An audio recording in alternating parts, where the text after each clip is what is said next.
Commander Zerath stood over the fallen human, mandibles clicking in satisfaction. The siege of Research Station Delta 7 was complete. His elite Valerian guard had overwhelmed the human defenders in less than 6 hours. Pathetic. Secure the prisoners, he ordered. The Empire will want to interrogate the survivors. 23 humans knelt in the main laboratory, hands bound, heads down. Scientists, mostly a few security personnel. The one who'd fought hardest lay unconscious, blood seeping from a head wound. Just another dead human soldier. Sir, his lieutenant reported, we've accessed their mainframe. The quantum weapon research is ours. Perfect. The humans' latest breakthrough in warfare, now property of the Valerian Empire. Earth would fall within the year without their technological edge. Pack everything, Zerath commanded. We leave in. The dead human moved. Not dramatically. Just a shift, a slight adjustment that suggested consciousness. Zerath's second heart skipped. No matter. One wounded human against 50 Valerian elite. The human pushed himself up slowly, revealing weathered features and calm gray eyes. Mid-40s, scarred, unremarkable except for the way he studied the room like he was cataloging targets. You're awake, Zerath said through his translator. Good. You can watch your people be taken as slaves. The human touched his head wound, examined the blood with detached interest. You Commander Zerath? I am. And you are. Master Chief Petty Officer Ben Carter, United States Navy. He stood carefully, swaying slightly. Mind if I ask a question? Zerath's guards raised their weapons. He waved them down. Speak, human. Your intel said this was a weapons research facility. Top secret quantum tech. Minimal defense force. Carter glanced around the room. Ever wonder why it was so easy? Because humans are weak. Or because we wanted you here. Carter smiled. It didn't reach his eyes. You've verified the intel, right? Checked your sources? Made sure you weren't walking into exactly where we wanted you. Zerath's confidence wavered. Impossible. Scan for traps? Sure.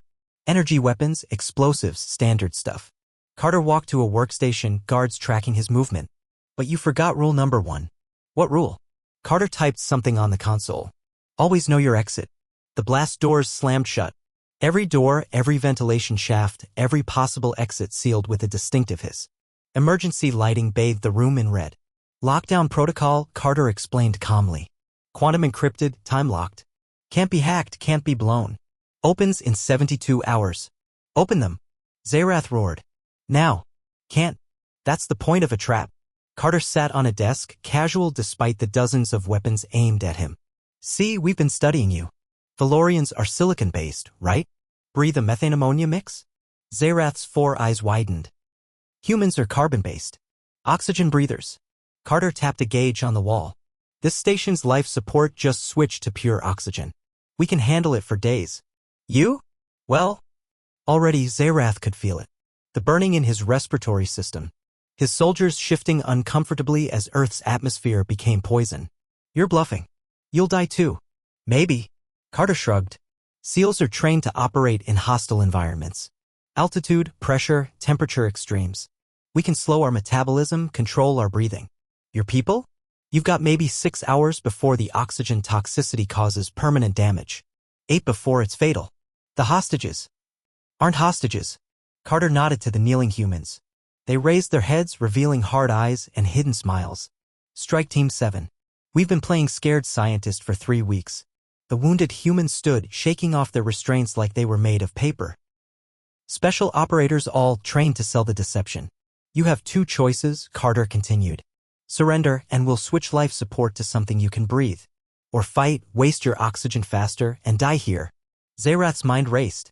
50 elite warriors against 24 humans in an enclosed space. But the burning in his lungs was getting worse. His soldiers were already breathing harder, using more oxygen. You planned this. The whole operation. Fed you intel about weapons that don't exist. Staffed it with operators. Even calculated how long you'd take to breach. Carter smiled again. You thought you were hunting. Never realized you were prey. Zerath dropped his weapon. One by one, his soldiers followed. Later, as Valerian prisoners were loaded onto transport ships, Zerath asked, "What is rule number 1? Carter looked at him. The enemy gets a vote.